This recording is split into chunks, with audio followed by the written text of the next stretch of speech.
For days on, and Ukraine is still digesting the full implications of Operation Spider's Web, Sunday's massive assault on Russia's strategic aviation. The agency which orchestrated the attack, the Security Service of Ukraine, released additional, vivid footage of the attacks in progress, as well as tantalizing glimpses into how the whole complex operation was conducted. Satellite images that have emerged since Sunday, showing the wrecked outlines of planes sitting on the tarmac at the Olenya, Ivanovo, Dyagilevo and Belaya airbases, also help tell the story of the operation's unprecedented success.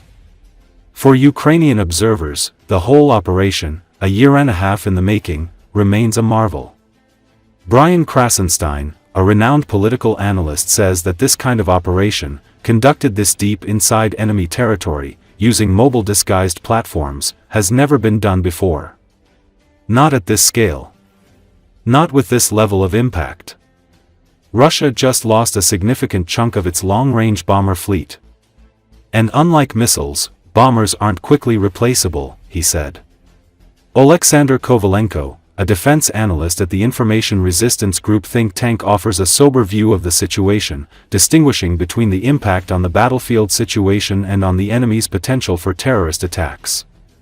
He emphasizes that the affected aircraft are not the ground attack or fighter platforms that have a direct impact on the frontline situation.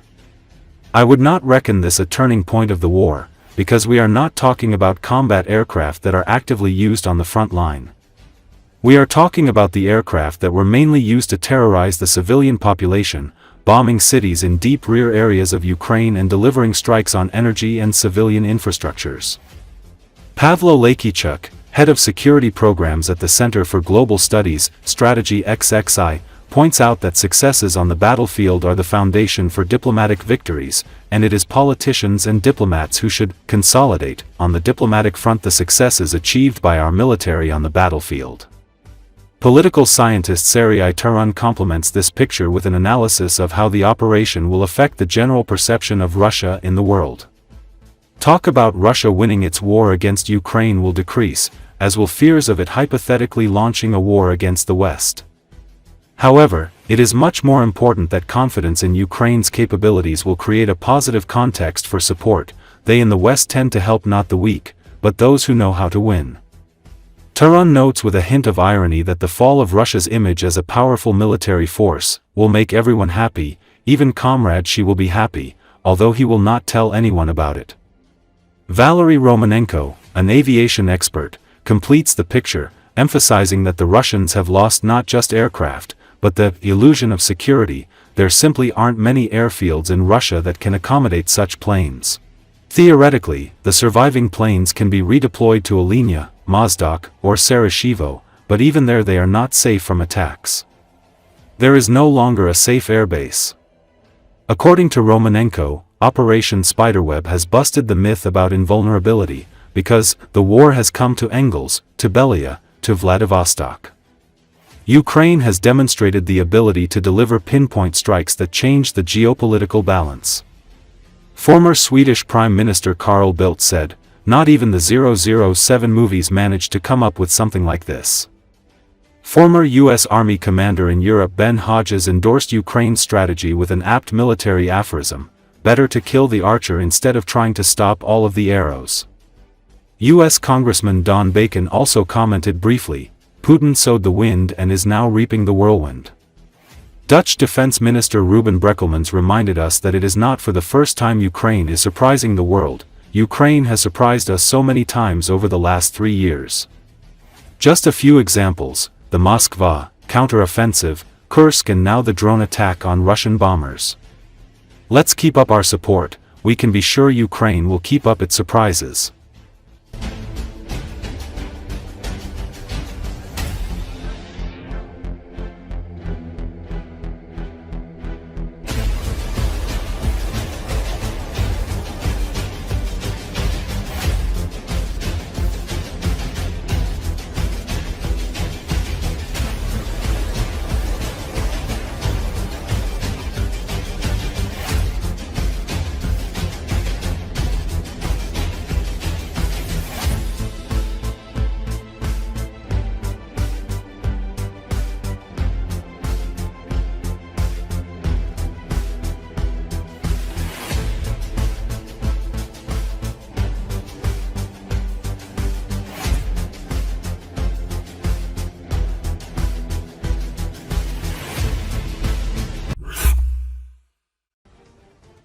After Ukraine hit Russian long-range airfields and delivered one of the most sensitive blows of the entire war, the Kremlin's nerves snapped.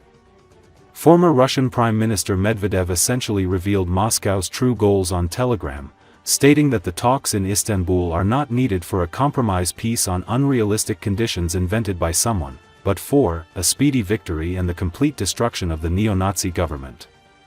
These words were a direct admission that the negotiations were nothing more than a smokescreen.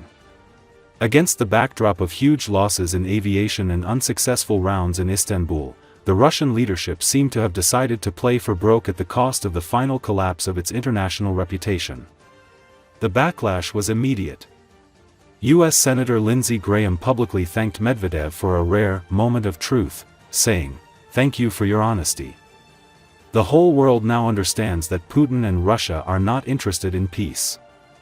This attack was not just an ironic remark. In the American political system, such statements are used as a basis for new sanctions decisions. According to information from Congress, a group of senators is already preparing to expand the sanctions list against Russian banks, industry, and suppliers of dual-use technologies.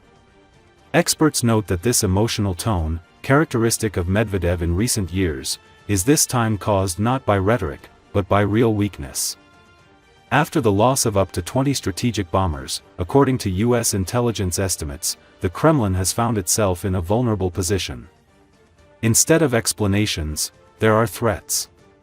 Instead of diplomacy, there is a belligerent pose. Political scientists call Medvedev's statement an admission of failure that will only accelerate Russia's international isolation. Medvedev not only demonstrated the inadequacy of the Kremlin's approach to negotiations, but also gave the US and its allies a clear reason to tighten their policies. And if Washington had long been looking for a legal justification for new sanctions, now the vice chairman of the Russian Security Council himself has given it to them voluntarily, against the backdrop of yet another failure in the war. Recall, SBU announced the official losses of enemy aircraft after Operation Web. The department's press service published a statement stating that as a result of today's attack by Ukrainian drones, the enemy lost 34% of its strategic cruise missile carriers. The total cost of the damaged aircraft was $7 billion. The department promised to provide details of the operation later.